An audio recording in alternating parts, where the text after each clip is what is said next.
ಗೋಡೆ ಗಲಾಟೆ ವಿಶೇಷ ಕಾರ್ಯಕ್ರಮಕ್ಕೆ ಮತ್ತೊಮ್ಮೆ ಸ್ವಾಗತ.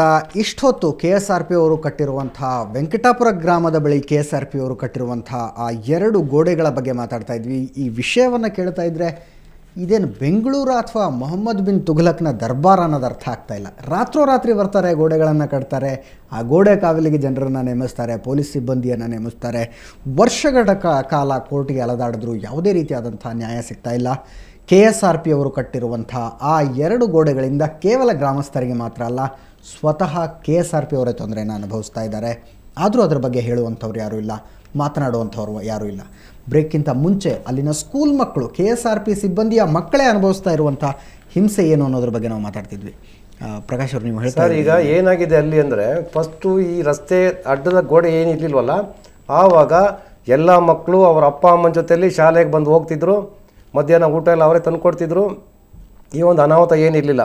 ಈ ರಸ್ತೆಗೆ ತಡೆಗೋಡೆ ಯಾವಾಗ ಹಾಕಿದ್ರೋ 2-3 ಪೊಲೀಸ್ ವ್ಯಾನ್ಗಳು ಬಿಟ್ಟಿದ್ದಾರೆ ಮಕ್ಕಳನ್ನ ಶಾಲೆಗೆ ಕರ್ಕೊಂಡು ಬಿಡಲಿಕ್ಕೆ ಮತ್ತು ಕರ್ಕೊಂಬರ್ಲಿಕ್ಕೆ. ಬಿಡುವಂಥ ಸಂದರ್ಭದಲ್ಲಿ ಈ ಪೊಲೀಸ್ ವ್ಯಾನ್ ಏನಿದೆ ನಡು ರಸ್ತೆಯಲ್ಲಿ ನಿಂತ್ಕೊಳ್ಳುತ್ತೆ. ಹಿಂದೆ ಮುಂದೆ ಬೇರೆ ಬರುವಂಥ ವಾಹನಗಳ ತೊಂದರೆ ಆಗುತ್ತೆ. ಅವರೇನ ಕೇಳಲಿಕ್ಕೆ ಹೋದರೆ ಸೈಡ್ಗೆ ಹಾಕ್ಕೊಡ್ರಿ ಅಂತ ಅವ್ರ ಮೈ ಬೀಳಕ್ಕೆ ರೆಡಿ ಇದ್ದಾರೆ ಇವರು ಪೊಲೀಸರು. ಅದು ಅಲ್ಲದೆ ಇನ್ನೊಂದು ಏನಾಗುತ್ತೆ ಅಂದರೆ, ಅಲ್ಲಿ ಕ್ವಾರ್ಟರ್ಸ್ ಒಳಗಡೆ ಹಳೆ ಕಾಂಪೌಂಡ್ ಇತ್ತು, ಅಲ್ಲಿ ಸಣ್ಣ ಕಿಂಡಿಗಳಿದೆ. ಆ ಕಿಂಡಿಗಳಲ್ಲಿ ಮಕ್ಕಳು ಫಸ್ಟು ಸುತ್ತಿ ಬಳಸಿ ಹೋಗ್ಬೇಕು, ದೂರ ಆಗುತ್ತೆ ಅನ್ನೋ ಕಾರಣಕ್ಕೆ ಫಸ್ಟು ಬ್ಯಾಗ್ ತೊಗೊಂಡು ಇಡ್ತವೆ. ಆ ನಂತರ ಇವು ದೂರ್ತವೆ, ಎತ್ಕೊಂಡು ಮನೆಗೆ ಹೋಗ್ತವೆ. ಇನ್ನೂ ಭಾರಿ ಬೇಸರ ತಂದಂಥ ವಿಷಯ ಏನು ಅಂದರೆ, ಕೆಲವು ಮಕ್ಕಳು ಸ್ಕೂಲ್ಗೆ ಹೋದಾಗ ಅವ್ರ ತಾಯಿಯಿಂದ ಇರ್ಬೋದು, ಅವ್ರ ಅಕ್ಕಂಗಿರೇ ಇರ್ಬೋದು, ಅವ್ರಿಗೆ ಬೆಳಿಗ್ಗೆ ಅಷ್ಟು ಬೇಗ ಎದ್ದು ತಿಂಡಿ ಊಟ ಮಾಡಲಿಕ್ಕೆ ಅನಾನುಕೂಲ. ಸದ್ಯ ಏನೋ ಕಳಿಸ್ಕೊಟ್ಟಾಗ ಮಧ್ಯಾಹ್ನ ಊಟದ ಸಮಯ ಏನಿರುತ್ತೆ ಕರೆಕ್ಟ್ 1 ಗಂಟೆ ಅಂದರೆ 1 ಗಂಟೆ ತಾಯಿ ಆ ಕಡೆ ಕ್ವಾರ್ಟರ್ಸ್ ಒಳಗಡೆ ನಿಂತ್ಕೊಳ್ಳುತ್ತೆ, ಮಗು ಈ ಕಡೆ ನಿಂತ್ಕೊಳ್ಳುತ್ತೆ. 2 ಕ್ವಾರ್ಟರ್ಸ್ ಕಾಂಪೌಂಡ್ ಇದೆಯಲ್ಲ, ಸಂದಲ್ಲಿ ಕೇವಲ ಒಂದು 2.5-3 ಇಂಚ್ ಗ್ಯಾಪ್ ಇದೆ. ಆ 3 ಇಂಚ್ ಗ್ಯಾಪಲ್ಲಿ ಎತ್ತು ತಾಯಿ ಆ ಮಗು ಊಟ ಕೊಡುತ್ತೆ. ಇದೆಲ್ಲ ನೋಡಲಿಕ್ಕೆ ನಮಗೆ ರಸ್ತೆಯಲ್ಲಿ ಓಡಾಡುತ್ತೆ ಭಾರಿ ಹಿಂಸೆ ಆಗುತ್ತೆ. KSRP ಅವರ ಸಿಬ್ಬಂದಿ ಮಕ್ಕಳು ಅನುಭವಿಸ್ತಾ ಇರುವಂತಹ ಹಿಂಸೆ. ಹೌದೌದು, ಹಿಂಸೆ ಸತ್ಯ. ಅದು ಒಂದು ಕಡೆ ತಾಯಿ, ಇನ್ನೊಂದು ಕಡೆ ಮಗು, ಮಧ್ಯದಲ್ಲಿ ಏನಿದೆ ಮಗು ಊಟ ಕೊಡುತ್ತೆ. ಅಥವಾ ಏನು ಬೇಕಾದರೆ ಮಕ್ಕಳು ಬಂದು ಇಲ್ಲೇ ಮಾತಾಡ್ಬೇಕು ತಾಯಿ ಹತ್ರ, ಸುತ್ತಿ ಬಳಸಿ ದೂರ ಹೋಗ್ಬೇಕಲ್ವಾ, ಶಾಲೆ ಲೇಟ್ ಆಗುತ್ತಲ್ಲ. ಈ ಕಾರಣಕ್ಕೆ ಈ ತೊಂದರೆ ಅವರೇ ಅನುಭವಿಸ್ತಾ ಇದ್ದಾರೆ. ಆದರೂ ಸರ್ಕಾರ, ಪೊಲೀಸ್ ಇಲಾಖೆ, ಗೃಹ ಇಲಾಖೆ ಇದ್ರ ಬಗ್ಗೆ ಯಾವುದೇ ಗಮನ ಹರಿಸಲೇ ಇಲ್ಲ ಸರ್. ರಾಜೇಶ್, ಇದೆಲ್ಲ ಹೇಳೋದನ್ನು ಕೇಳಿದರೆ ಈ ಗೋಡೆಯಿಂದ ಲಾಭ ಆಗಿರೋದಾದ್ರೂ ಯಾರಿಗೆ ಅಂತ ಇದು ಹೇಳಬೇಕಂದ್ರೆ, ಈಗ ಗೋಡೆಯಿಂದ ಲಾಭ KSRP ಅವ್ರಿಗೂ ಇಲ್ಲ, ವೆಂಕಟಾಪುರ ಗ್ರಾಮಸ್ಥರಿಗೂ ಇಲ್ಲ. ಇದು ಕೆಲವೊಂದು KSRP ಹಿರಿಯ ಅಧಿಕಾರಿಗಳು ಯಾರಿದ್ದಾರೆ ಅವರ ವೈಯಕ್ತಿಕ ಏನು ಪ್ರತಿಷ್ಠೆಗಳಿದೆಯಲ್ಲ, ಆ ಪ್ರತಿಷ್ಠೆಗಳಿಗೋಸ್ಕರ ಇಬ್ಬರಿಗೂ ಅನಾನುಕೂಲ ಆಗುವಂಥ ಪರಿಸ್ಥಿತಿ ಆಗ್ಬಿಟ್ಟಿದೆ ಈಗ. ಏಕೆಂದರೆ ಈಗ ಯಾರೋ ಲಾಸ್ಟ್ ಟೈಮು ಕೆಂಪಯ್ಯ ಅವರು ಬಂದರು ಕಮಾಂಡೆಂಟ್ ಆಗಿದ್ದಾಗ, ಅವ್ರು ಏನು ಮಾಡಿದರು, KSRP ಬಿಟ್ಟು ಅವ್ರದ್ದು ಬಿಟ್ಟು ಏನಿತ್ತು ಸುತ್ತಲೂ ಎಷ್ಟು ಅವರು ಏನು ಪ್ರಾಪರ್ಟಿ ಇದೆ, ಪ್ರಾಪರ್ಟಿ ಸುತ್ತಲೂ ಕಲ್ಲಿನ ಗೋಡೆ ನಿರ್ಮಿಸ್ಕೊಂಡ್ರು. ಅದು ಮಾಡಿದ್ದು ಒಳ್ಳೆ ಕೆಲಸನೇ ಅಂತ ಎಲ್ಲರೂ ಒಪ್ಕೊಂಡಿದ್ದಾರೆ. ಆದರೆ ಮಾಡ್ಕೊಂಡಿದ್ದು ಇದರಲ್ಲಿ ಈ ಥರ ಏನು ಸಾರ್ವಜನಿಕರಿಗೆ ಏನು ದಾರಿಗಳಿತ್ತಲ್ವ, ಆ ದಾರಿಗಳು ಯಾರು KSRP ಅವ್ರಿಗೆ ಮಾರಲಿಲ್ಲ, ಯಾರು ಬಿಟ್ಕೊಳ್ಳಿಲ್ಲ ಇದು ನಿಮ್ಮದೇ ಅಂತೇಳಿ. ಬೇರೆಯವ್ರಿಗೂ ಅನಾನುಕೂಲ ಮಾಡುವಂಥ ಕೆಲಸಗಳಿಗೆ ಇವರು ಯಾರು ಆ್ಯಕ್ಚುಲಿ ಗೋಡೆ ಕಟ್ಟಿದಾಗ ರಾಮಕೃಷ್ಣ ಪ್ರಸಾದ್ ಅಂತೇಳಿ ಕಮಾಂಡೆಂಟ್ ಇದ್ದರು. ಆಗ DCP ಸೌಮೇಂದ್ರ ಮುಖರ್ಜಿ ಮತ್ತು ACP ವೆಂಕಟ್ ನಾಯಕ್ ಅಂತಿದ್ರು. ಇವರು 3 ಅಧಿಕಾರಿಗಳು. ಆವತ್ತಿನ ದಿವಸ ಬೆಳಿಗ್ಗೆ ಏನು 4/9/2007 ಆವತ್ತಿನ ದಿನ ಬೆಳಿಗ್ಗೆ ಅವರು ಬಂದಂಥ ಏನು ಮೂಮೆಂಟ್ ಇತ್ತು, ಒಂಥರ ಯಾವುದೋ ಒಂದು ಈ ನಕ್ಸಲೈಟು ಅವ್ರ ಮೇಲೆ ಏನು ವಾರಿಗೆ ಹೋಗ್ತಾರಲ್ವ ಆ ರೀತಿಯಲ್ಲಿ ಅವರು ಬಂದರು. ಅವತ್ತು ಅಷ್ಟೊಂದು ದೌರ್ಜನ್ಯವಾಗಿ ಹಿಂದಿನ ದಿವಸ ರಾತ್ರಿ ನಾವು ಹೋಗಿ 8:30-9 ಗಂಟೆಯಲ್ಲಿ ಸೌಮೇಂದ್ರ ಮುಖರ್ಜಿ DCP ಅವ್ರನ್ನ ಭೇಟಿ ಮಾಡ್ಕೊಂಡ್ಬಂದ್ವಿ. ಕಮಾಂಡೆಂಟ್ ಅವ್ರನ್ನೂ ರಿಕ್ವೆಸ್ಟ್ ಮಾಡಿದ್ವಿ, ACP ಅವ್ರನ್ನ ರಿಕ್ವೆಸ್ಟ್ ಮಾಡಿದ್ವಿ. ಯಾರು ಸೌಜನ್ಯಕ್ಕೂ ನಮಗೆ ಒಂದು ಬೆಲೆ ಕೊಡಲಿಲ್ಲ. ಈ ಒಂದು ನಿಟ್ಟಿನಲ್ಲಿ ಅದಾದ ಮಾರನೇ ದಿವಸನೂ ನಾವು BBMP ಜಾಯಿಂಟ್ ಕಮಿಷನರ್ಗೆ ಲೆಟರ್ ಕೊಟ್ಟಿದ್ದೀವಿ. ಇಲ್ಲೇ ದಾಖಲಾತಿಗಳಿದೆ. BBMP ಜಾಯಿಂಟ್ ಕಮಿಷನರ್ ಕೊಟ್ಟಿದ್ದೀವಿ, BBMP ಕಮಿಷನರ್ ಕೊಟ್ಟಿದ್ದೀವಿ, ಅಸಿಸ್ಟೆಂಟ್ ಎಕ್ಸಿಕ್ಯೂಟಿವ್. ಇಲ್ಲಿನ ಸಾರ್ವಜನಿಕ ರಸ್ತೆ ಮುಚ್ಕೋಬೇಕಂತ ಯಾವುದೇ ಕಾನೂನಲ್ಲಿಲ್ಲ. ಆ ಹಿಂದಿನ ಸಂದರ್ಭದಲ್ಲಿ ರಾಜೇಶ್ವರಿ, ಬಹಳ ಇಂಪಾರ್ಟೆಂಟ್ ಪ್ರಶ್ನೆಗೆ ಬರ್ತೀನಿ. ಗೋಡೆ ಬೇಕು ಅಂತ KSRP ಹೇಳುತ್ತೆ, ಗೋಡೆ ಬೇಡ ಅಂತ ನೀವು ಹೇಳ್ತೀರಿ. ಹೌದು. ಈ ಸಮಸ್ಯೆನ ಬಗೆಹರಿಸೋದಕ್ಕೆ ಬೇರೆ ಯಾವುದು ದಾರಿ ಇಲ್ವಾ? ಅಂದ್ರೆ ಅವ್ರಿಗೂ ಲಾಭ ಆಗಿರಬೇಕು, ನಿಮಗೂ ಲಾಭ ಇದೆ ಸರ್. ಯಾವ ರೀತಿ ಬಗ್ಗೆ ಅದು ಮಾಡ್ಬೇಕಂದ್ರೆ ಈಗ ಮುಖ್ಯವಾಗಿ ಅವ್ರು ಹೇಳ್ತಾ ಇರೋಂಥ ಕಾರಣ ಏನು, ವೆಪನ್ಸ್ ಇದೆ ಅಂತ ಹೇಳ್ತಾ ಇದ್ದಾರೆ. ಅದಕ್ಕೆ ಏನು ಬೇಕು ಈಗ ನಾನು ನೇರವಾಗಿ ಅವರು, ಯಾಕಂದ್ರೆ ಈಗ ಪೊಲೀಸ್ ಹಿರಿಯ ಅಧಿಕಾರಿಗಳು ಇದನ್ನು ತಿಳ್ಕೊಂಡು ನೋಡಿದ್ರೆ ಅವ್ರಿಗೆ ಗೊತ್ತಾಗ್ತದೆ. ಕನಿಷ್ಠ ನಮ್ಮ ಯಾರೋ ಮಂತ್ರಿಗಳಿದ್ದಾರೆ, ಗೃಹ ಮಂತ್ರಿಗಳು, ಅವ್ರು ತಿಳ್ಕೊಂಡ್ರು ಅನುಕೂಲ ಆಗ್ತದೆ. ಈಗ ಇಲ್ಲಿ ಎರಡೂ ಕಡೆ 2 ತುಕಡಿ 2 ಬಸ್ಗಳು ಕಾಯ್ತಾ ಇದೆಯಲ್ವಾ, ಈ ಬಸ್ಗಳಲ್ಲಿ ಕನಿಷ್ಠ ಅಂದರೂ 10-15 ಜನ ಕಾಯ್ತಾ ಇರ್ತಾರೆ.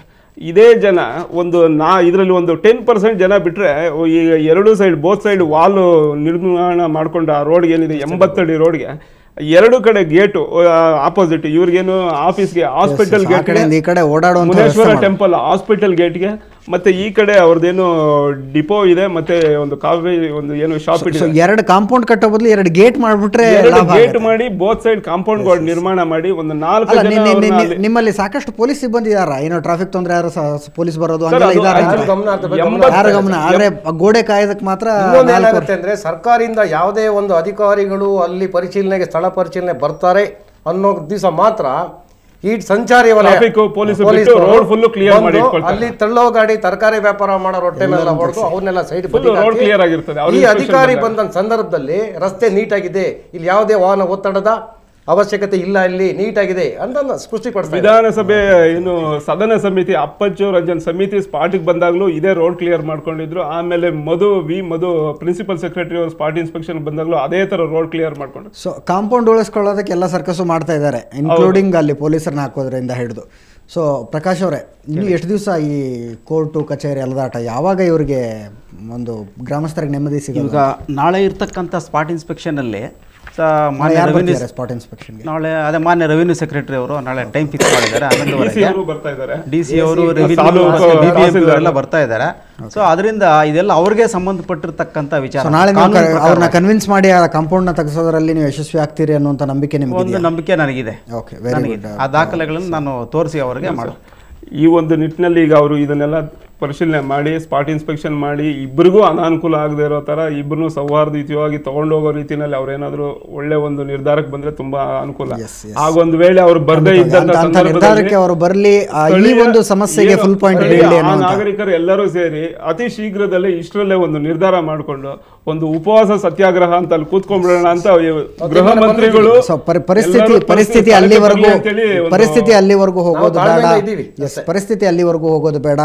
ರಾಜಕಾರಣಿಗಳಾಗಿರಬಹುದು, ಜನಪ್ರತಿನಿಧಿಗಳಾಗಿರಬಹುದು, ಇಲ್ಲಿಗೆ ಭೇಟಿ ಕೊಡುವಂಥ ಅಧಿಕಾರಿಗಳಾಗಿರಬಹುದು, ಇವರು ಯಾರಿಗೂ ಈ ಸಮಸ್ಯೆನ ಅರ್ಥ ಮಾಡ್ಕೊಳ್ಳೋದಕ್ಕೆ ತುಂಬ ದೊಡ್ಡ ಜಾಣತನ ಬೇಕಾಗಿಲ್ಲ. ಇಷ್ಟೊತ್ತು ಇವರು ಮಾತಾಡೋದನ್ನ ಕೇಳ್ತಾ ಇದ್ರೆ ಕಾಮನ್ ಸೆನ್ಸ್ ಇರುವಂಥ, ಸಾಮಾನ್ಯ ಜ್ಞಾನ ಇರುವಂಥ ಯಾರಿಗೇ ಆದರೂ ಆ ಸಮಸ್ಯೆ ಏನು ಅಂತ ಅರ್ಥ ಆಗುತ್ತೆ. ಇಂಥ ಒಂದು ಸಣ್ಣ ಸಮಸ್ಯೆನ ಬಗೆಹರಿಸೋದಕ್ಕೆ ಒಂದು ಸರ್ಕಾರಕ್ಕೆ 4 ವರ್ಷಗಳ ಅವಧಿ ಖಂಡಿತವಾಗಿಯೂ ಬೇಡ. ಒಬ್ಬ ಗಟ್ಟಿಯಾದ ಅಧಿಕಾರಿ, ಒಬ್ಬ ಗಟ್ಟಿಯಾದ ಜನಪ್ರತಿನಿಧಿ ಒಂದು ಕ್ಷಣದಲ್ಲಿ ತೆಗೆದುಕೊಳ್ಳಬಹುದಾದಂಥ ನಿರ್ಧಾರದಿಂದಾಗಿ 4 ವರ್ಷಗಳಿಂದ ಈ ಗ್ರಾಮಸ್ಥರು ಅನುಭವಿಸ್ತಾ ಇರುವಂಥ ಸಂಕಟ ಕೊನೆಗಾಣಬಹುದು. ನಾಳೆಯಾದರೂ ಅಂಥದ್ದೊಂದು ನಿರ್ಧಾರ ಆಗಲಿ. ಇವರು ಅನುಭವಿಸ್ತಾ ಇರುವಂಥ ಸಮಸ್ಯೆಗೆ, KSRP ಸಿಬ್ಬಂದಿಯ ಹೆಂಡತಿ ಮತ್ತು ಮಕ್ಕಳು ಅನುಭವಿಸ್ತಾ ಇರುವಂಥ ಸಮಸ್ಯೆಗೂ ಕೂಡ ನಾಳೆಯ ದಿನ ಒಂದು ಪರಿಹಾರ ಸಿಗಲಿ, ಇವರು ನೆಮ್ಮದಿಯ ನಿಟ್ಟುಸಿರು ಬಿಡುವಂತಾಗಲಿ ಅಂತ ಹೇಳ್ತಾ ಈ ಒಂದು ವಿಶೇಷ ಕಾರ್ಯಕ್ರಮನ ಮುಗಿಸ್ತಾ ಇದ್ದೀವಿ. ಈಗ ಒಂದು ಬ್ರೇಕ್ನ ನಂತರ ಸುವರ್ಣ ನ್ಯೂಸ್ ಮುಂದುವರಿಯುತ್ತೆ.